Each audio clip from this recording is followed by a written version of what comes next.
Hello. हाँ बेटा। Hello students, कैसे हो? I am B L Chaudhary, team botany CLC Sikar. सब मस्त हो ना? तो बेटा अपन ने देखो बैक्टीरिया की लाइफ प्रोसेसेस। पहले बैक्टीरिया का रेस्पिरेशन, बैक्टीरिया में श्वसन, फिर आप जानते हो न्यूट्रिशन बैक्टीरिया, बैक्टीरिया में पोषण, और फिर रिप्रोडक्शन इन बैक्टीरिया। ये सारा स्टडी कर लिया। अब अपन कुछ जो एनसीईआरटी में बहुत कम देखा, लेकिन कुछ अपन बात कर लेते हैं जो बैक्टीरिया का इकोनॉमिक इंपॉर्टेंस है, जो हार्मफुल एक्टिविटीज में यूजफुल भी है। यूजफुल की तो आपको 12th में एक चैप्टर पढ़ा होगा ना, माइक्रोब्स इन ह्यूमन वेलफेयर, है ना, मानव कल्याण में सूक्ष्म जीव। यस, तो यहाँ केवल बैक्टीरिया की कुछ हार्मफुल एक्टिविटीज भी और यूजफुल भी। यस बेटा। और फिर आप समझ सकते हो कि अपने नेक्स्ट लेक्चर में साइनोबैक्टीरिया और वो होंगे। क्लियर? तो अपन यहाँ कुछ एक्टिविटीज़ के बारे में और उसके बाद अपन क्वेश्चंस का डिस्कस करते हैं। तो बेटा देखो लेक्चर 15 में economic importance of bacteria, economic importance of bacteria. तो बेटा देखो ध्यान दो कि जीवाणु का आर्थिक महत्व है, जीवाणु का आर्थिक महत्व है। क्लियर?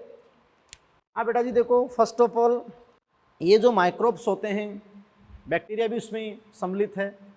तो जीवाणु मानव जीवन के लिए बहुत उपयोगी भी होते हैं, जैसे घरेलू उत्पाद बनाने में, जैसे दूध से दही बनाने में, पनीर बनाने में। इसके अलावा एल्कोहलिक इंडस्ट्रीज़ में, यानी उद्योगों में, एल्कोहल निर्माण में, ब्रेड उद्योग में, है ना। तो ये आप समझ रहे हैं कि भी बहुत ज़्यादा उपयोगी भी होते हैं। साथ साथ में अपन बात करें कुछ एक्टिविटीज़ में अपने लिए हार्मफुल भी होते हैं, जैसे डिजीज़ उत्पन्न करते हैं। तो कुछ बैक्टीरिया की डिजीज़ जो मानव में या पादपों में कौन कौन सी है, तो यहाँ देखो अपन बात करें बेटा इकोनॉमिक इंपॉर्टेंस ऑफ बैक्टीरिया।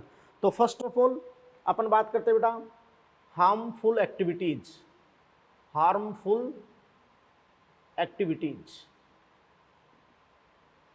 यानी बेटा जी अपन बात करते हैं कि हानिकारक क्रियाएं या हानिकारक गतिविधियां, हानिकारक गतिविधियां, हानिकारक गतिविधियां। अब हानिकारक गतिविधियों में फर्स्ट ऑफ ऑल अपन बात करते हैं हानिकारक गतिविधियों में बेटा, जैसे डिजीज इन ह्यूमन बीइंग, यानी मानव में जो जो डिजीज दे रखी है,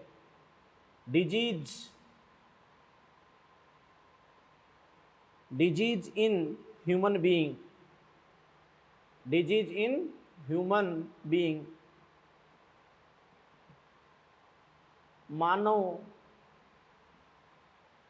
मानव में रोग। अब कौन से बैक्टीरिया से जनित या जीवाणु से जनित प्रमुख रोग है मानव में? तो बेटा हेडिंग अपनी डिजीज इन ह्यूमन बीइंग, मानव में रोग। क्लियर? तो फर्स्ट ऑफ ऑल तो देखो बेटा अपन बात करते हैं टीबी, ये डिजीज का नाम है टीबी।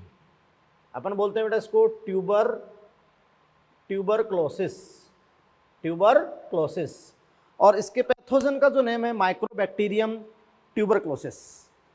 जो पैथोजन है बैक्टीरिया है, तो कौन सा बैक्टीरिया टीबी उत्पन्न करता है? Mycobacterium tuberculosis, mycobacterium tuberculosis. समझ रहे हो बेटा? तो देखो बेटा कि माइक्रोबैक्टीरियम ट्यूबरक्लोसिस, आप जानते हो कि अपने लंग्स में ट्यूबरकुलिन एक टॉक्सिन रिलीज करता है और टीबी के लिए रेस्पॉन्सिबल है ट्यूबरक्लोसिस। यस और नो? ऐसे अपन बात करें बेटा कि जैसे अपन बात करें जो डिजीज का नाम लूँ मैं टिटनस। क्लियर? तो सीधी सी बात है कि टिटेनस जो है ये, तो इसमें बैक्टीरिया का क्या नाम है? क्लोस्ट्रीडियम टिटेनाई। जो बैक्टीरिया का नाम हो क्लोस्ट्रीडियम क्या है? टिटेनाई है। तो ये बैक्टीरिया हो गया क्लोस्ट्रीडियम टिटेनाई, ये बैक्टीरिया हो गया क्लोस्ट्रीडियम टिटेनाई। यस और नो? क्लियर? तो टिटनेस की बात हो गई। ऐसे अपन बात है टाइफाइड। तो बेटा डिजीज का नेम है टाइफाइड, डिजीज का नेम क्या है? टाइफाइड। और आप अच्छे से जानते हैं 12th में आपने डिजीज चैप्टर भी पढ़ा है, तो साल्मोनेला टाइफी, साल्मोनेला टाइफी जो विडाल टेस्ट भी कराते हैं उसका ना साल्मोनेला टाइफी, तो ये आपका होता है टाइफाइड, टाइफाइड। यस, तो ये सारी ह्यूमन के अंदर बैक्टीरियल डिजीज हैं, है ना, जीवाणु जनित रोग हैं। ऐसे अपन बात करें कि कोलेरा, वो आपको मैंने जब बैक्टीरिया की से बताई तभी बताया था, सॉरी कोलेरा। तो कोलेरा के लिए क्या रेस्पॉन्सिबल है, vibrio, vibrio cholerae, vibrio cholerae, vibrio cholerae, yes और नो। तो बेटा देखो ये बैक्टीरियल डिजीज है ह्यूमन में, क्लियर, जो बैक्टीरिया से उत्पन्न होती है, यस क्लियर। अब अपन बात करते हैं बेटा disease, disease in other animal, disease in other animal, अन्य जंतुओं में, यस, जीवाणु जनित रोग अन्य जंतुओं में। तो अन्य जंतुओं में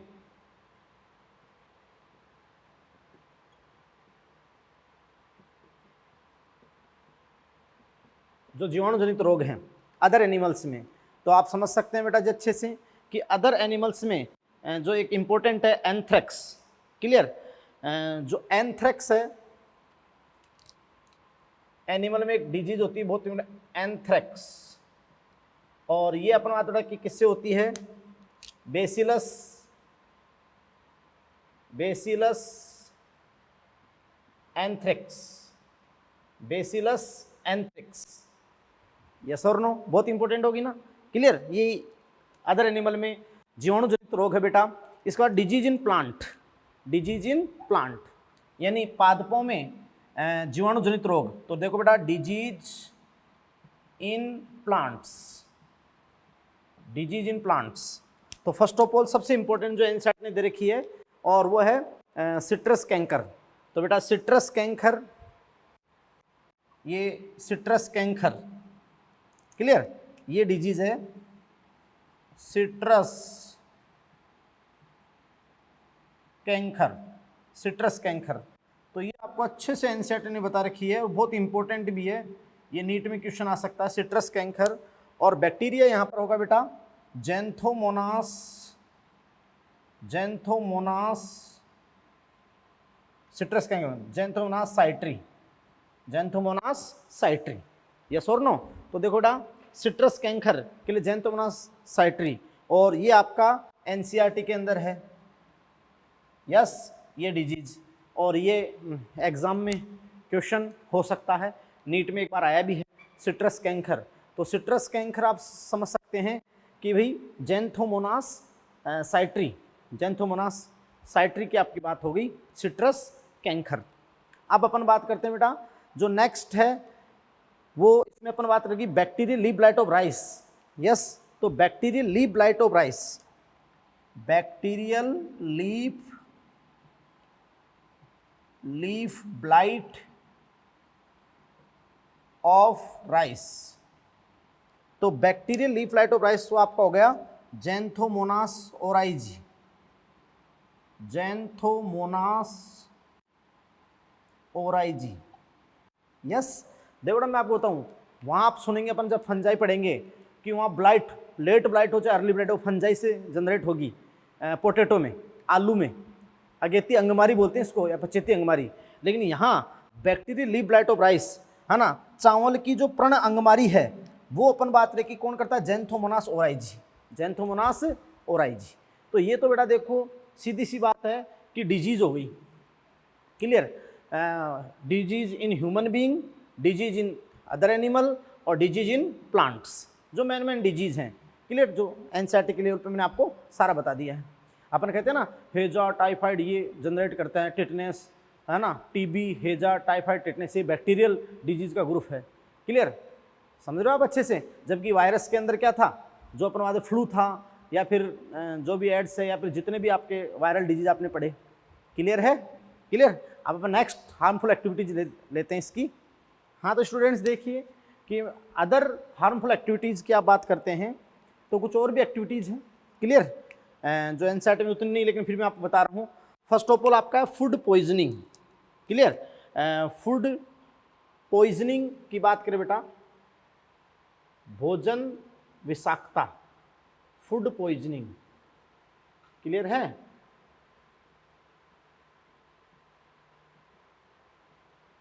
फूड पॉइजनिंग। तो फूड पॉइजनिंग में देखिए, एक बैक्टीरिया का नाम आपने सुना था जो ओब्लिगेट एनारोब था, अविकल्पी अवायवीय था, और वो अविकल्पी मर्तोपजीवी भी होता है, अविकल्पी मर्तोपजीवी। क्योंकि बेटा वहाँ पर भी जो मर्तोपजीवी परजीवी में से लगते, एक तो थे अविकल्पी मर्तोपजीवी जो केवल डेड ऑर्गेनिक पे ही डिपेंड हो, वो आपके होते हैं अविकल्पी मर्तोपजीवी, और ज़्यादातर डेड ऑर्गेनिक पे हो, लेकिन विकल्प हो तो विकल्पी परजीवी हो जाते हैं। और अविकल्पी परजीवी जो अपने होस्ट के बिना सर्वाइव नहीं कर सकते, अपने पोषक के बिना जीवित नहीं रह सकते, वो अविकल्पी परजीवी होता है। और कुछ ऐसे होते हैं जो पोषक में रहते हैं लेकिन पोषक के बिना भी रह सकते हैं, तो वो विकल्पी मर्तोपजीवी होते हैं, विकल्पी मर्तोपजीवी। जैसे अपन ने वहाँ सवसन में जो ऑप्शन लगाए थे, बात को समझे? तो बेटा देखो, यहाँ फूड पॉइजनिंग में जो सबसे तीव्र भोजन विषाक्तता है, वो सबसे खतरनाक जो भोजन विषाक्तता है वो बेटा है बोटुलिज्म। बोटुलिज्म, यस, ये सबसे पृथ्वी की सबसे तीव्र भोजन विषाक्तता यह है बोटुलिज्म। ये आपको बता देना चाहता हूँ, बोटुलिज्म। अब बेटा जो बोटुलिज्म है ये किस बैक्टीरिया के कारण उत्पन्न होती है?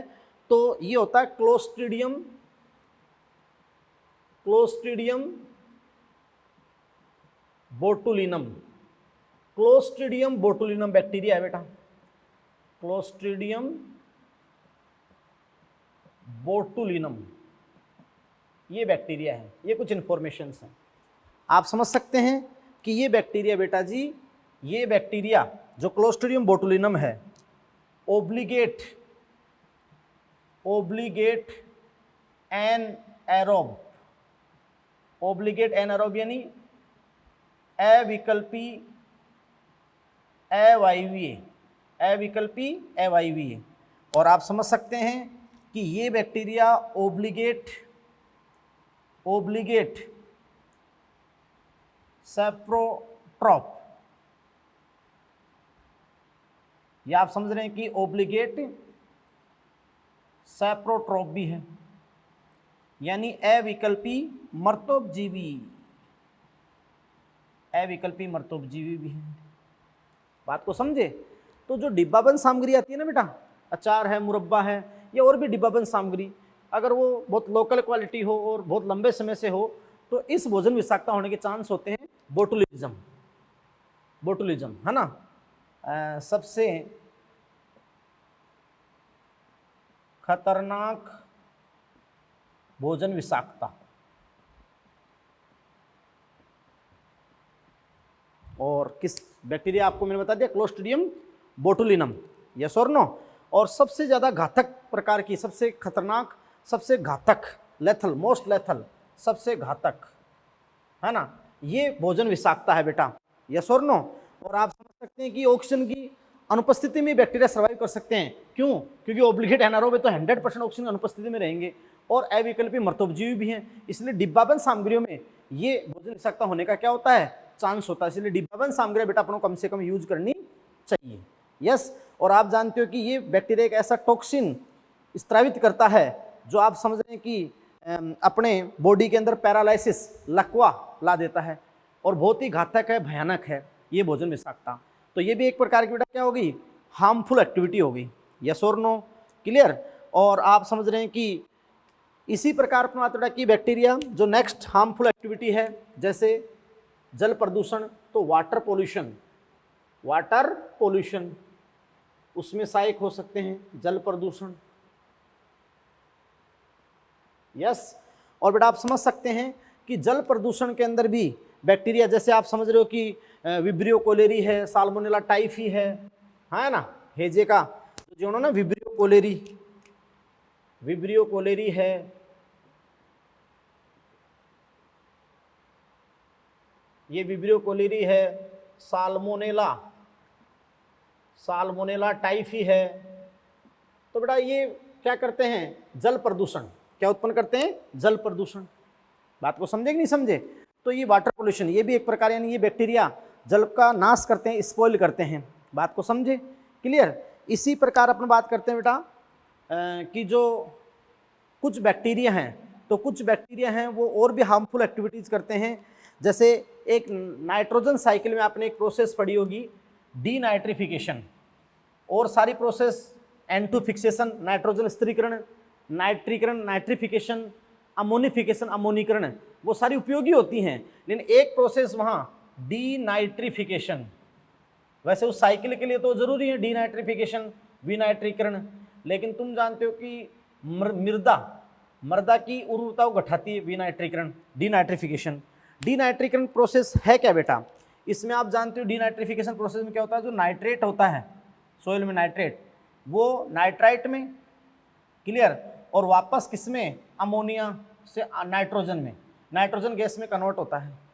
यस, जबकि अमोनिया नाइट्राइट में फिर नाइट्रेट में हो तो नाइट्रीकरण होता है। लेकिन ये बेटा डीनाइट्रिफिकेशन उल्टा होता है कि जो नाइट्रेट होता है, नाइट्रेट वो वापस वायुमंडलीय नाइट्रोजन में चेंज हो जाता है।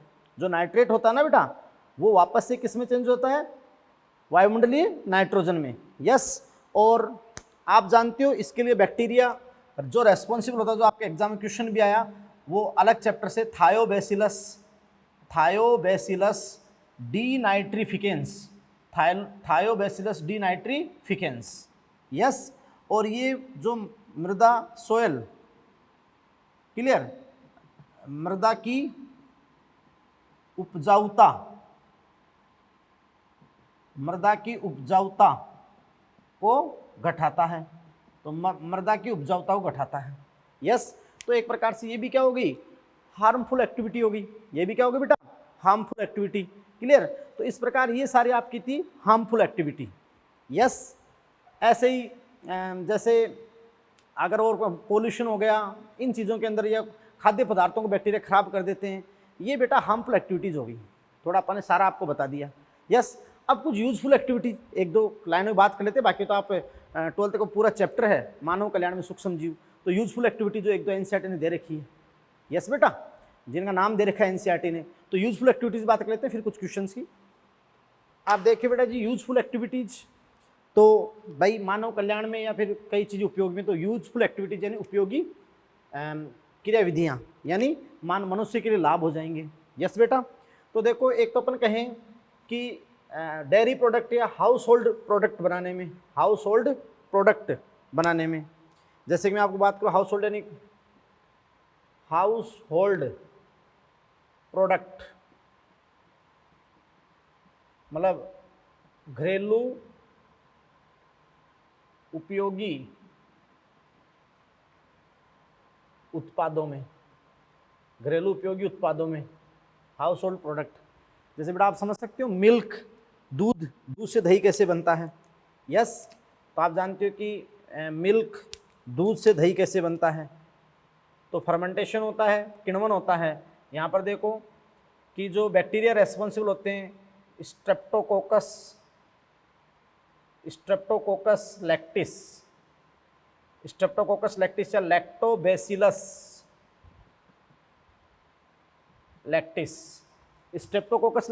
या लैक्टोबैसिलस लैक्टिस। तो मिल्क फर्मेंटेड होकर किस में चेंज हो गया, कर्ड में, दही में। तो दूध से दही के परिवर्तन में बात होगी कि नहीं होगी, बोलो बेटा। यस, और ऐसे अपन बात करते हैं मिल्क से आपका क्या बन गया, कर्ड बन गया। आप जानते हो कि स्पेशल ग्रुप है बैक्टीरिया का, जो आप 12th क्लास में पढ़ोगे या पढ़ा आपने सुना होगा, लैक्टिक एसिड बैक्टीरिया। अब वहाँ पूरी प्रोसेस तो वहाँ पर फिर भी सुन लो कि ये लैक्टिक एसिड बैक्टीरिया क्या करता है कि जो मिल्क प्रोटीन है उसको पार्सली डाइजेस्ट, थोड़ा सा डाइजेस्ट करता है और कोगुलेट करता है केसिन को। और आप समझ सकते हैं कि उसको आप जानते हो कि लैक्टोज शुगर को ये कन्वर्ट कर देता है। तो बेटा आप समझ रहे हैं लैक्टिक एसिड बैक्टीरिया। फिर अपन कहते हैं कि भाई दूध से दही ज़्यादा अच्छा होता है, क्योंकि एक तो दही में विटामिन B12 होता है, कर्ड एंड दही में एक तो क्या होता है, विटामिन B12 है, तो अपने लिए ज़्यादा न्यूट्रिटिव है, ज़्यादा पोषक है, विटामिन B12 होता है। एक अपने पेट संबंधी कुछ बीमारियां होती है, पेट में जो भी बैक्टीरिया होते हैं उनकी ग्रोथ को ख़त्म कर देता है, रोक देता है, कौन, कर्ड। इसलिए छोटे बच्चों को ज़्यादा क्या खिलाना चाहिए बेटा, कर्ड खिलाना चाहिए, है ना। ऐसे अपन बात हो रहा है कि चीज़ पनीर बनाने में भी कुछ एक बैक्टीरिया यूजफुल हैं। यस, तो ये आपका मैंने बता दिया useful activity, house hold product, घरेलू उपयोगी उत्पादों के अंदर। तो ये एक आप समझ रहे हैं कि उपयोगी सेवा हो गई, क्लियर। इसके अलावा मैं आपसे बात करता हूँ बेटा, जैसे मैं आपको अगली बात बताता हूँ। जैसे बेटा कि ये जो जीवाणु हैं ये अपना बात रहा कि सोयल फर्टिलिटी यानी मृदा की उपजाऊपन को, मृदा की उपजाऊपन को बढ़ाने में भी बहुत सहायक होते हैं। आप अच्छे से जानते हो कि नाइट्रोजन साइकिल आपने पढ़ा है। नाइट्रोजन चक्र में सबसे पहला स्टेप होता है नाइट्रोजन स्थिरीकरण, N2 फिक्सेशन, है ना, N2 फिक्सेशन, नाइट्रोजन स्थिरीकरण। और नाइट्रोजन स्थिरीकरण जो होता है, N2 फिक्सेशन जो होता है, इसमें क्या होता है कि वायुमंडलीय नाइट्रोजन को, जो एटमॉस्फेरिक नाइट्रोजन है बेटा, वायुमंडलीय नाइट्रोजन है, तो वायुमंडलीय नाइट्रोजन को अमोनिया में परिवर्तित किया जाता है। और ये क्षमता केवल प्रोकैरियोट कोशिका में होती है, स्पेशली बैक्टीरिया और साइनोबैक्टीरिया, लेकिन मेन कौन, बैक्टीरिया। तो वायुमंडलीय नाइट्रोजन को फिक्स करते हैं और अमोनिया में उसको कन्वर्ट करते हैं। इसको आप कहते हो नाइट्रोजन फिक्सेशन। नाइट्रोजन फिक्सेशन की क्षमता केवल और केवल ए फ्यू प्रोकैरियोट्स रखते हैं, मतलब कुछ प्रोकैरियोट में, सभी प्रोकैरियोट में भी नहीं, और यूकैरियोट में कभी नहीं होती है, यूकैरियोट में कभी नहीं होती है। अब जिन प्रोकैरियोट में होती है उनको अपन बोलते हैं डाइएजोट्रोप्स। क्लियर। अब आप अच्छे से जानते हो कि जैसे लेग्यूम के अंदर सहजीवी के रूप में, लेग्यूम पादपों की जड़ों में सहजीवी के रूप में राइजोबियम, नॉन लेग्यूम में फ्रेंकिया, ये तो सहजीवी हो गए। और मुक्त जीवी के रूप में बहुत सारे एजिटोबैक्टर हैं, क्लोस्ट्रिडियम है, बहुत सारे रोडोस्पाइरलम, बहुत सारे बैक्टीरिया जो वायवीय और अवायवीय हैं जो N2 फिक्सेशन करते हैं। ऐसी एक प्रोसेस होती है फिर नाइट्रिफिकेशन। तो नाइट्रिफिकेशन, नाइट्रीकरण, इसमें भी बैक्टीरिया ही है। नाइट्रिफिकेशन नाइट्रीकरण का मीन क्या होता है, नाइट्रीकरण का, कि यहाँ पर जो फिर अमोनिया फॉर्म, अमोनिया उसको पहले नाइट्राइट में और फिर नाइट्रेट में, तो वो करता है नाइट्रोसोमोनास नाइट्रोबैक्टर। यस, ऐसे एक प्रोसेस होती है अमोनिफिकेशन। अमोनिफिकेशन जो मर्त डेड प्रोटीन होता है उसको वापस अमोनिया में चेंज करता है, अमोनिफिकेशन। तो ये जो सारी प्रोसेस है, N2 फिक्सेशन है, नाइट्रिफिकेशन है, अमोनिफिकेशन है, ये सॉइल फर्टिलिटी को क्या करती है बेटा, इंक्रीज करती है। यस, ऐसे ही देखो नेक्स्ट जो प्रोसेस है, और उपयोगी जो क्रियाएं हैं और उपयोगी सेवाएं हैं, उसमें कैसे बैक्टीरिया हेल्प करता है। तो देखो मैं आपको बता देना चाहता हूँ कुछ शॉर्ट के अंदर कि जैसे बेटा आपने एक नाम सुना होगा एंटीबायोटिक्स, प्रतिजैविक एंटीबायोटिक्स के उत्पादन में। तो बेटा आप समझ सकते हो कि प्रतिजैविकों के उत्पादन में, तो आप अच्छे से समझ सकते हो कि प्रथम प्रतिजैविक औषधि तो अलेक्जेंडर फ्लेमिंग ने खोजी थी, पेनिसिलियम, है ना। और प्रथम प्रतिजैविक औषधि पेनिसिलिन जो तो अलेक्जेंडर फ्लेमिंग ने खोजी थी। पेनिसिलिन नोटेटम एक फंजाई था, लेकिन बाद में एक बैक्टीरिया का एक वंश था स्ट्रेप्टोमाइसीज। ये बेटा तंतु में जीवाणु फिलामेंटस बैक्टीरिया का एक समूह था। तो बहुत सारी एंटीबायोटिक इससे भी प्राप्त की गई। जैसे बैक्टीरिया से प्राप्त जो प्रथम प्रतिजैविक औषधि थी वो स्ट्रेप्टोमाइसिन। तो बैक्टीरिया से प्राप्त जो प्रथम प्रतिजैविक औषधि थी वो स्ट्रेप्टोमाइसिन थी। क्लियर बेटा, स्ट्रेप्टोमाइसिन। और स्ट्रेप्टोमाइसिन ये बैक्टीरिया से प्राप्त प्रथम प्रतिजैविक औषधि थी बेटा, स्ट्रेप्टोमाइसिन। ये किस बैक्टीरिया से प्राप्त की गई, स्ट्रेप्टोमाइसिस के ये जीनस है, वंश है, इसकी एक जाति स्ट्रेप्टोमाइसीज गायरियस से, स्ट्रेप्टोमाइसीज गायरियस, ये बेटा स्ट्रेप्टोमाइसीज गायरियस से प्राप्त हुई थी प्रथम प्रतिजैविक औषधि जो जीवाणु से थी। और वैसे ओवरऑल प्रथम प्रतिजैविक औषधि पेनिसिलिन जो थी वो पेनिसिलियम नोटेटम जो एक कवक था वो आगे आएगा। तो ऐसे बैक्टीरिया प्रतिजैविक औषधियों के निर्माण में भी ये भी एक यूजफुल एक्टिविटी हो गई। ये भी क्या हो गई, यूजफुल। बोले एनसाइड में इतना ही दे रखा है, हार्मफुल में मानव में रोग, और जो पादप में सिट्रस कैंकर, और जो यूजफुल में दूध से दही बनाना, प्रतिजैविक औषधियाँ हो गया, और जो भी मृदा का उपजाऊपन बढ़ाना, ये बातें हैं। यस, और ये आगे चैप्टर में आपके दोबारा रिपीट भी होंगी। यस और नो बेटा, ये सारी बातें लेकिन मैं आपको बता दी। क्लियर। ऐसे ही कुछ मतलब इंडस्ट्रीज में भी, इंडस्ट्रियल प्रोसेसेस में भी यूज होते हैं बैक्टीरिया। ये सारा अपना बैक्टीरिया हो गया हर तरीके से। अपने बैक्टीरिया में सबसे पहले एक प्रारूपिक प्रोकैरियोट कोशिका, यानी एक पूरी प्रोकैरियोट कोशिका के सारे कैरेक्टर पढ़े, आप लेक्चर को याद करो आराम से। तो प्रारूपिक प्रोकैरियोट कोशिका के सारे लक्षण को दोबारा दोहराने यहाँ से भी। और जो 11th में, ये तो अपना डाइजेस्टिव सेल बायोलॉजी आगे एक टॉपिक है, वहाँ प्रोकैरियोट कोशिका हेडिंग डाल रखा है, उसको भी एक बार और पढ़ लेना, मतलब क्लियर हो जाएगा। फिर देखो बेटा जी, अपन ने आराम से पढ़ा कि भाई आर्कियोबैक्टीरिया डिफर कैसे हैं, आर्कियोबैक्टीरिया क्या क्या हैं। फिर अपने बात की कि बैक्टीरिया आवास क्या है, बैक्टीरिया की शेप के बेसिस पे 4 प्रारूप क्या हैं। फिर अपने बात किया कि उसकी लाइफ एक्टिव जो एनसीईआरटी में है, जीवन गतिविधियाँ, बैक्टीरिया का श्वसन, बैक्टीरिया का पोषण, बैक्टीरिया में जनन, और फिर अपन जो ये इसकी एक्टिविटीज़ हैं। अब तो अपन कुछ क्वेश्चंस करेंगे, उसके बाद अपन बीजीए साइनोबैक्टीरिया, माइकोप्लाज्मा, फिर अपन किंगडम प्रोटिस्टा स्टार्ट करेंगे, है ना। और वैसे बेटा जी आप समझे कि जो भी आपका टेस्ट होगा, तो उस टेस्ट में फर्स्ट टेस्ट के अंदर 5 किंगडम क्लासिफिकेशन जो वायरस विरोइड है वहाँ तक का सिलेबस होगा। और ये जो किंगडम मोनेरा का पोर्शन है, ये आप बहुत अच्छे से पढ़ लेना, दोबारा भी आपको मंडे से देखना है, जो भी मतलब टेस्ट के बाद वाले से, तो वो आपको पूरा क्लियर कर लेना है। बात को समझे नहीं समझे। अब अपन कुछ क्वेश्चंस डिस्कस करते हैं। हाँ तो बेटा क्वेश्चन देखिए बहुत अच्छे से, क्वेश्चंस जो एग्जाम में क्वेश्चन है कुछ तो मैं आपको करवा रहा हूँ। तो बेटा कि बहुत इंपॉर्टेंट क्वेश्चन जो नीट 2017 का है, क्लियर, बहुत important. Oxygen is not produced during photosynthesis by किसके प्रकाश संश्लेषण के द्वारा O2 उत्पन्न नहीं होती। बेटा जनरली अपन बात करते हैं जब पौधे प्रकाश संश्लेषण करते हैं तो आप जानते हो कि ऑक्सीजन निकलती है, तो सनलाइट को क्लोरोफिल एंट्रैप करता है, लाइट रिएक्शन होती है तो ATP और NADPH2 स्वांकर्य शक्तियाँ बनती है। और फिर आप जानते हो कि वाटर की फोटोलाइसिस होता है, हाइड्रोजन इलेक्ट्रॉन दाता रूप में जल होता है, उसका प्रकाशीय गठन होता है तो O2 निकलती है। तो ऑलमोस्ट अपन देखते हैं कि प्रकाशन में O2 निकलती है। और आप जानते हो कि यहाँ है कि भाई किसके प्रकाश संश्लेषण के दौरान O2 उत्पन्न नहीं होती। तो आप समझ रहे हैं बेटा, फर्स्ट ही ऑप्शन है आपको मैंने करवाया, ग्रीन सल्फर और पर्पल सल्फर बैक्टीरिया, हरे गंधक जीवाणु और जो बैंगनी गंधक जीवाणु हैं। तो हरे गंधक जीवाणु और बैंगनी गंधक जीवाणु, इन जीवाणुओं में आप जानते हो हाइड्रोजन इलेक्ट्रॉन दाता के रूप में, हाइड्रोजन इलेक्ट्रॉन दाता के रूप में क्या नहीं प्रयुक्त होता, जल।